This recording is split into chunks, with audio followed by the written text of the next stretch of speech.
Cinema చూసావన్నా? 2 చూసావా? ఒకే టైంలో 2 సినిమాలు చూస్తారా అని చెప్పి నా బుద్ధకు సిగ్గుండాలా చెప్పుకోవడానికి కానీ ఆయన అడిగడానికి కాకపోయినా కానీ దిగుదాం. ఓకే మేము రా కోసం దిగుదాం. పాపం బాబు కష్టపడుతున్నాడు. ఓకేనా నీది ఇట్లా పెడతావు ఓకేనా నువ్వు కవర్ చేసుకో. సో మన తెలుగు సినిమా చూడడం జరిగిందండి. మట్కా మూవీ సామాజిక మాధ్యమాల్లో జరిగినటువంటి అంటే మట్కా నేనైతే ఆడలేదు, వేరే వాళ్ళ చేత ఆడించి లాస్ అయ్యా.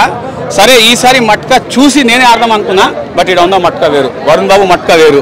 సో ఈ సినిమాలో మా వరుణ్ బాబు ప్రయాణం ఎట్లా అవుతుంది అనేటువంటిది, క్యారెక్టర్ ప్రయాణం ఎట్లా అవుతుంది. వాసుది అంటే మీరు పని అడుక్కోకూడదు, పని లాక్కోవాలి అనేటువంటి కాన్సెప్ట్ కింద స్టార్ట్ అవుతుంది.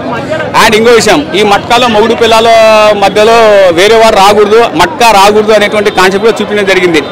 ఇందులో ఒక విలన్ డైలాగ్ ఉంటుంది, మన మమ్మే బొగ్గుల పైన షీకులు అమ్ముకోవాలని చెప్పేసి. పాపం ఆకలి మీద ఉన్నాడేమో విలన్, నాకు తెలియదు. సో ఈ రైటర్ ఏవైతే రాశాడో డైలీ యూసేజ్లో మనం వాడేటువంటి పక్కాగా రాశాడు. డైరెక్టర్ ఏదైతే కథ ఊహించుకున్నాడో ఆ కథలో పుల్ల ఎవరు పెట్టలేదు కాబట్టి కథ బ్రహ్మాండంగా వచ్చింది. కథ మత్తు సూపర్గా వచ్చింది. అండ్ అరే చేతులు నరకడానికి 1.5 minutes సీన్ తీసుకున్నాడు. చేతులు నరకడానికి ఎందుకు చేతులు నరకాలి అనేటువంటిది తాజ్మహల్ చేసిన తప్పు కాదు, అది కూడా కరెక్టే నరకడం.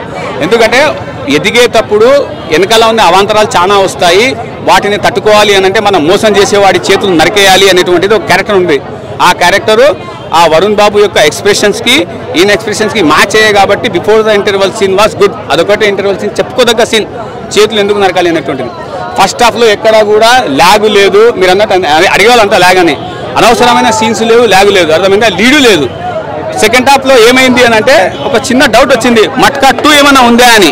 నాకు తెలీదు, నేను కూడా ఆలోచిస్తున్నా. బట్ అంతమంది రేటింగ్ అడుగుతూ ఉన్నారు నాకు. మట్కాలో 3 డిజిట్లే ఉంటాయండి, single digit, double digit, triple digit, triple rating ఇస్తున్నా. ఓకేనా, రైట్.